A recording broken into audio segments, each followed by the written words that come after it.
ICJ decision and what it means for our movement, please welcome attorney Tarek Khalil.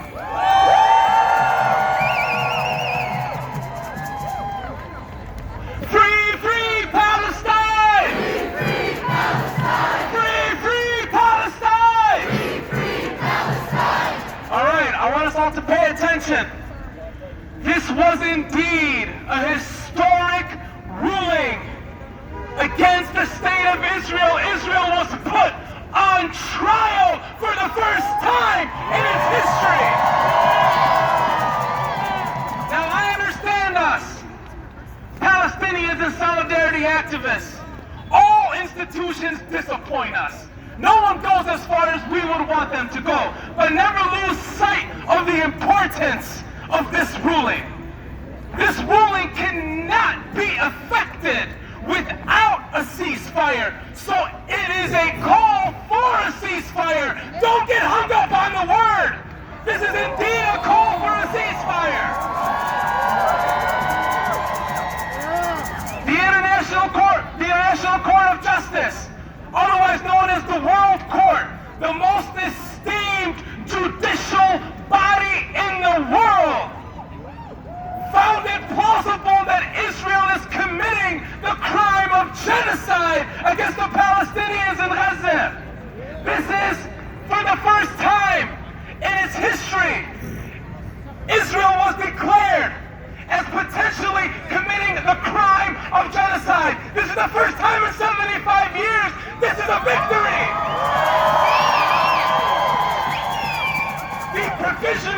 The provisional measures of the ICJ are simple. Prevent the crime of genocide. Do not commit the crime of genocide. Do not incite toward the crime of genocide. Preserve the evidence, because this is only the first stage. Israel will eventually go to trial and will eventually be convicted of the crime of genocide. And within a month, Israel must report that it is following these provisional measures. You cannot prevent genocide without a ceasefire. You cannot not commit the crime of genocide without a ceasefire. You cannot prevent the killing of innocent civilians without a ceasefire. You cannot prevent the cause of serious bodily harm and injury without a ceasefire. You cannot prevent creating conditions calculated to bring about the physical destruction of the people of Gaza without a ceasefire. All of this was in the ICJ ruling. Keep that in mind. And now, as civics in this country, a country that is unfortunately complicit in this genocide, and at the head of that is Joe Biden.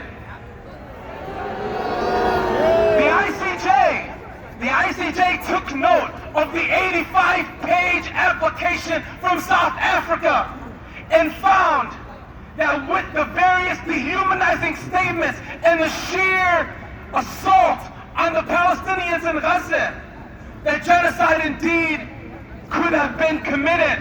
And we all know that it is being committed.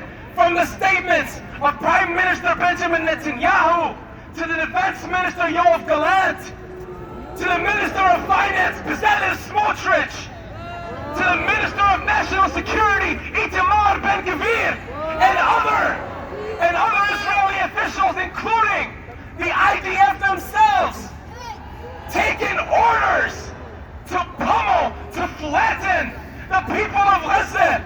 The bombing of schools, the bombing of hospitals, the bombing of churches, the bombing of UN shelters, residential neighborhoods, with our tax money. And now, President Biden, the court, the ICJ, made clear in its ruling that third states are responsible under the Genocide Convention. That is why South Africa brought its application in the first place. South Africa said we are responsible as members of the United Nations, as signatories to the Genocide Convention. We are responsible, and we must do whatever we can, and all states should follow suit, including by members of the Security Council, the head of which is the United States, who is completely complicit in this genocide. And we call on the other court in The Hague, the ICC, the International Criminal Court, to expedite its investigations of Israeli officials and bring them to justice in The Hague and charge them with genocide. And now the City Council has a vote to make on the question of the ceasefire resolution. Now, the City Council should not vote for the ceasefire resolution despite the ICJ ruling, but because of the ICJ ruling. And not just that ruling. You have a moral duty. You have a moral duty as well. And the mayor finally realized it after 25,000 killed. Well, at least he finally realized it. So thank you to him. It should have been 103 days ago that he did that, but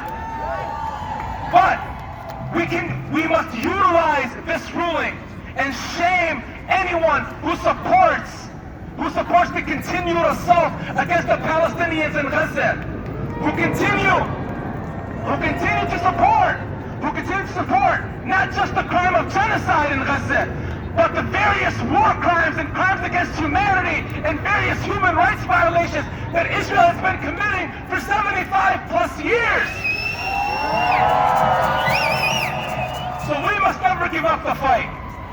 Once we eventually get to that point of getting a ceasefire, that is not the end, that is the beginning. That is where we push even harder to end the siege, to end the occupation, to restore Palestinian rights, and give them self-determination guaranteed under international law, the right of return. It is our right, and we should never be deprived of it. Use this ruling, use this victory in our activism, and finally one day we will have justice and liberation. And I will leave you with the quote of the visionary from South Africa, Nelson Mandela. And we all know this quote.